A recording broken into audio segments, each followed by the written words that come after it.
숙명여고 답안 유출 사건의 쌍둥이 자매가 1심에서 집행유예를 선고받았습니다. 재판부는 공소 사실을 모두 유죄로 인정하면서 공교육에 대한 국민 신뢰를 무너뜨려 죄질이 상당히 나쁜데도 잘못을 뉘우치지 않고 있다고 질타했습니다. 취재기자 연결해보죠. 강희경 기자. 네, 서울중앙지방법원입니다. 네, 범죄 사실은 인정됐지만 실형은 면했습니다. 어떤 이유입니까? 네, 서울중앙지방법원은 전직 교무부장 현모 씨의 딸인 쌍둥이 자매에게 각각 징역 1년 6개월의 집행유예 3년을 선고했습니다. 이들 자매는 지난 2017년 1학기 기말고사부터 이듬해 1학기 기말고사까지 아버지가 빼돌린 답안을 보고 5차례 시험을 봐 학교의 성적평가 업무를 방해한 혐의로 재판에 넘겨졌는데요. 직접 증거가 없는 만큼 재판부는 아버지 현 씨 재판에서 유죄의 정황 증거로 사용된 부분들을 하나씩 살펴봤습니다. 쌍둥이 중 언니는 1학년 1학기에 전체 석차가 100등 밖이었다가 2학기에 5등, 2학년 1학기에는 인문계 1등으로 올라섰습니다.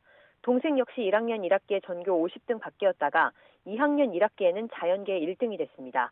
쌍둥이 자매는 이런 성적 급상승이 이례적인 게 아니라고 주장해왔습니다.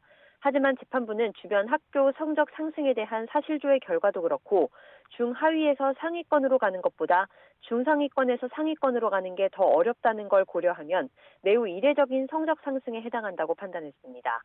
내신은 최상위권인데 모의고사 성적이 낮은 데 대해서도 두 시험의 성적이 비례하는 게 일반적인데 쌍둥이 자매는 성적 차이가 지나치게 많이 난다고 밝혔습니다.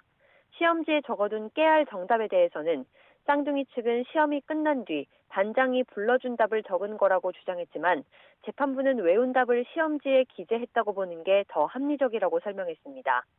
집에서 발견된 메모장 속 정답도 과목명도 없이 숫자만 적혀 있어서 시험 전에 유출된 정답을 암기한 것으로 보는 게 맞다고 판단했습니다.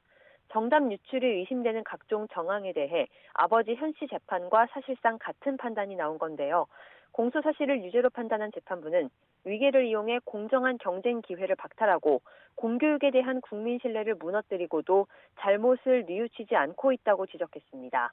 다만 아버지가 관련 사건에서 징역 3년의 실형을 확정받아 복역하고 있는 점, 이 사건으로 이들이 퇴학 처분을 받았다는 점 등을 모두 고려했다고 설명했습니다.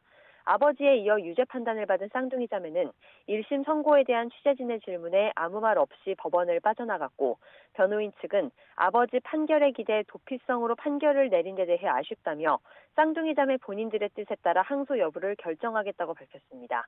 지금까지 서울중앙지방법원에서 YTN 강희경입니다.